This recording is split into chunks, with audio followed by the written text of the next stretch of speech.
If you ever owned a Mattel Aquarius home computer, then this video is probably going to bring back a lot of memories. If, like me though, you've never laid hands on a Mattel Aquarius, well, we're going to explore it together. That's next. This video supported in part by... Playing VR, I tend to sweat. It gives me an edge. So King of Nerds happens to give me an edge too. Let King of Nerds give you the edge. Bye, King of Nerds. Hey there, welcome back to GenXGrownUp. I'm John, I am a GenXGrownUp. Thank you for taking the time to click on this video. And I've mentioned several times across many videos that my daughter manages a local video game store here in Jacksonville, Florida. And the benefit of that is cool stuff that I would be interested in comes across her desk all the time. So just a couple of weeks ago, she sent me a text with pictures of a bunch of Mattel Aquarius stuff.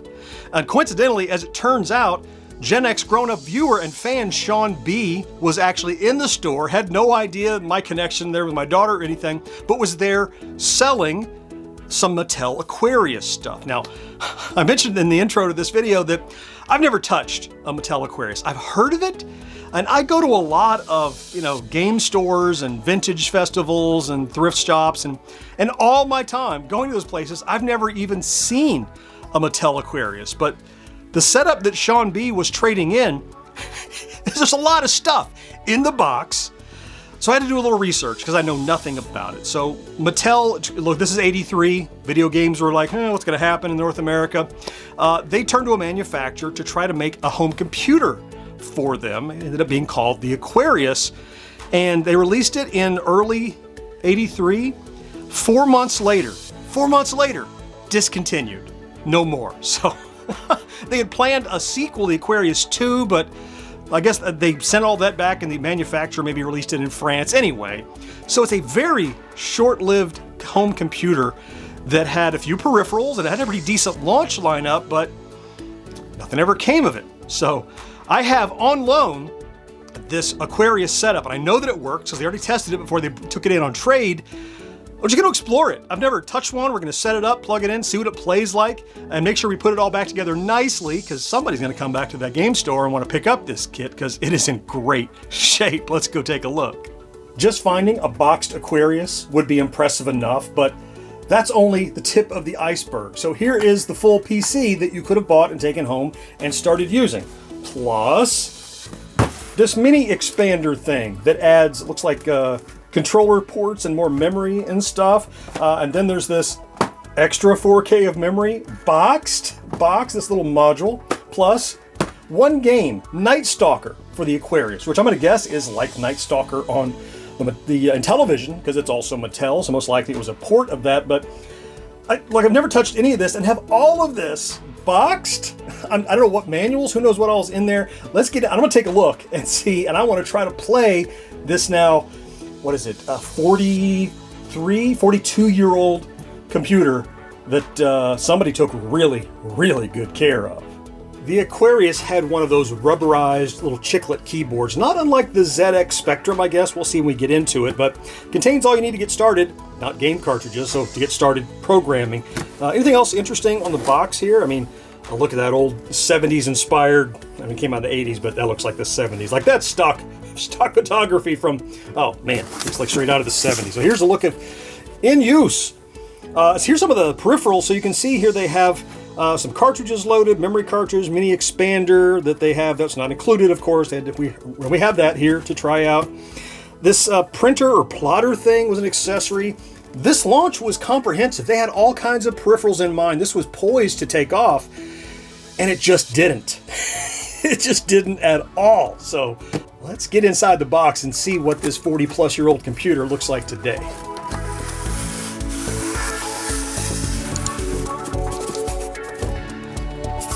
This thing is crazy complete.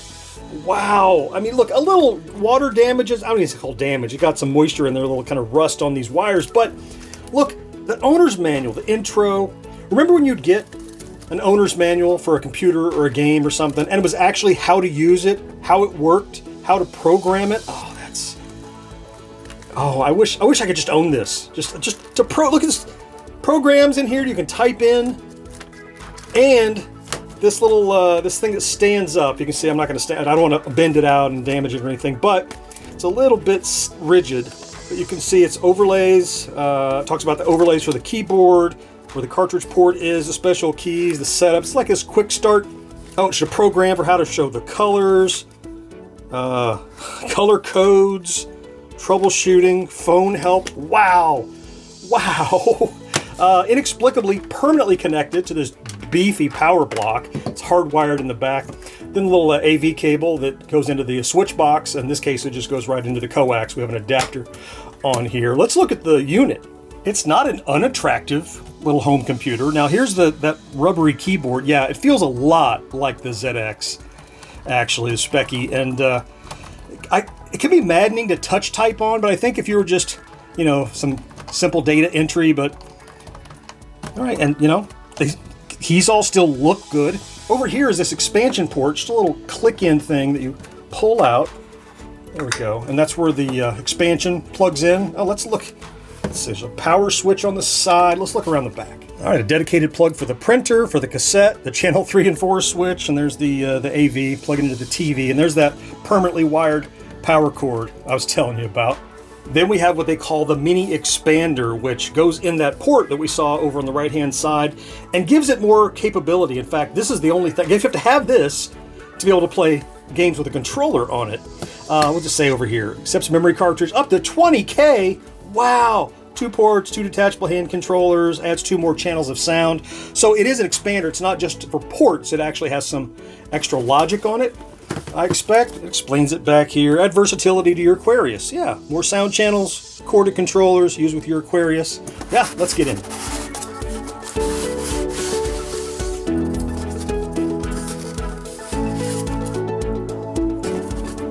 Other than like a little bit of foam rubbing off on the coiled wire here, I mean, this looks used. This looks like it has been lovingly used, but really well taken care of. So we have a chance to look at it after, man, all this time. So 2 slots on here. Looks like one is memory and one is program. There's even a little manual here to show you how to hook it up to your, plug it into your back of your Aquarius there. I want to take a close look at the controller because it's kind of an Intellivision controller, but not. So check this out. So you have a disc and you have 6 little rubbery buttons here that looks like you can put an insert in, but no fire buttons. Nothing on the side, nothing on the top. So I'm guessing it's going to have to be one of these buttons for action in a game because, and I read this is the same 16-way disc like on the Intellivision. So it feels great, just like it used to. I imagine it used to. Wow. Just a couple more pieces, then we're going to assemble this whole beast, put it together, and try it out. So here's the memory cartridge. Now that's going to slide into this memory port on the mini expander. So let's take a look at this guy. Yeah, there it is. It's a big honking 4K memory box. Yeah, and there's even the documentation was in there that came in the original. I love when people take care of their stuff so we can enjoy it years and years later. And thankfully, the one and only game we have available to try this with is a game we fairly well know. It's Nightstalker. The Intellivision / Aquarius. Holy moly, would you look at this? Oh! So, it looks like you could play this game without the controllers. If I didn't have that expander, there's an overlay for the keyboard for a dual stick shooter. How to shoot, how to move on the... Okay, that's cool. There's a manual. Oh, the manual's a little rigid. It's been in some water. I'm not going to try to open it. Someone who owns this is going to open it. It's kind of crunchy. I don't want to tear any of the pages, but there's the cartridge. We know how to play Nightstalker, so there's the cartridge. So, oh, and down here, look at this. This thing is complete. These are the overlays that you'd put on the... Where's that controller? Where's that controller? So you can take these and put on here. Look at that. So that's probably shooting. That's moving and shooting probably. That's my guess. And then there's a little ridge there. You can get your finger on it to get those out. Huh. Now that we've had roll call and inventoried all the pieces, let's assemble this Frankenstein. So we can pull out this little cap that's protecting the cartridge slot here. And into that, you could put Nightstalker, for example. Look at this. That reminds me a little bit of Evercade, how the cartridge is designed to kind of complete the contour of the device. You know, those have a rounded back on them on the Evercade, so that's cool and all. We could also alternately put in this 4K memory cartridge, right? But we have this whole expander. So let's see. Look at this guy. He's gonna go here. Oh, look at that. Okay. Look how deep it got. Oh, and here on the picture, here's where like the plotter could sit and look like part of it. And then, so into that, we can put the 4K memory cartridge and the one labeled memory. So this is a double door, little double hinge. There it swings. So there's our memory cartridge. And this other one says programs. And into that one, I'm going to put the Nightstalker cartridge. Just slide him right in there. Good. What else? Oh, we have these cool overlays. So just for fun, just get the full experience. That's neat. And the fact that they're still, oh wait, they're notched. Look at this, there's a little notch on the side to keep them from coming up on this. I didn't even do that. And this one goes over here, a little notch on the side for keyboard. Now they planned this out pretty well. Can I get it in there? Can't quite, oh, it's a little raised. All right, I don't want to damage it, but there it is. It's on there. Okay, it's not mine, so be very, very careful. So we have the game, we have the memory. What about plugging in a game? I didn't even look. Oh, it's around here on the back. It's around here on the back. So on the back of this is where you could plug in 9-pin right back here. And if we want to go the full way, we could even take the controller and put the overlay on the controller. So we can play some Nightstalker. Let's hook it up to the TV. I want to play. Okay, I've got it all set up, and in fact, I learned I was having trouble getting that overlay on because there was already an overlay there. The labels that were on the keys were already an overlay, so I pulled that off and set it to the side. Got it powered up. I took the Nightstalker out for now so we can look at the basics, so I'm going to power it on. Green indicator. Oh, there we are. Basic. Press return to start.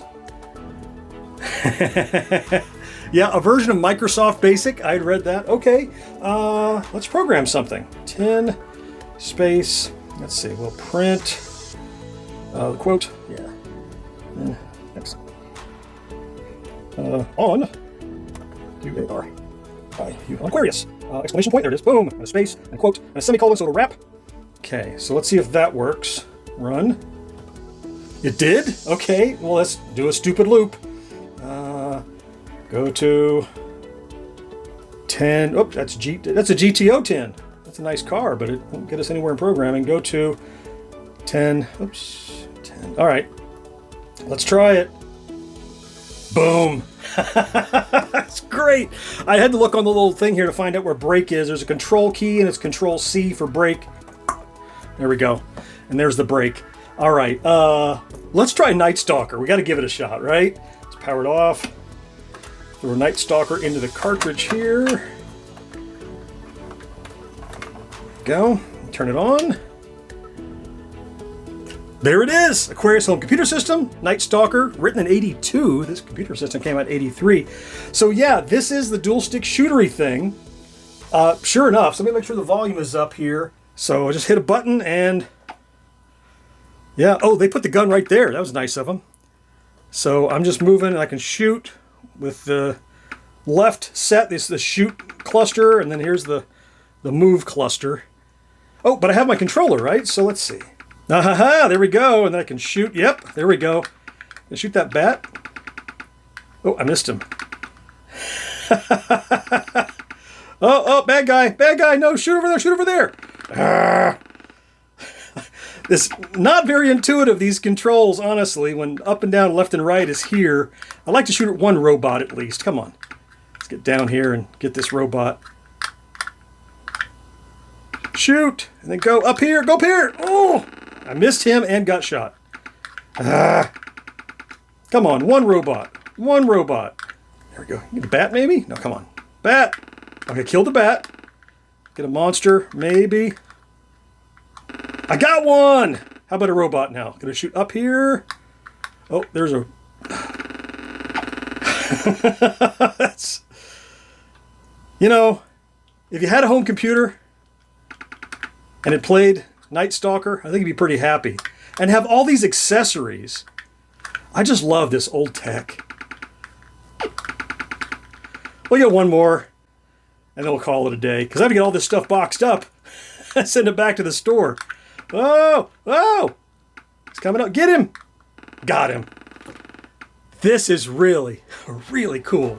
Well, now I've got everything boxed back up and ready to take back to the store there where they were kind enough to loan it to me. Shout out to my friends over at Video Game Rescue in Jacksonville, Florida. So thankful for you guys to allow me to take a look at this Mattel Aquarius. Otherwise, who knows if and when I ever would, especially in this kind of shape. I'm gonna throw some links to some other videos you can watch right now over my shoulders here and here. I certainly hope you found something to enjoy in this quick video, and I can't wait to talk to you again next time. Bye-bye.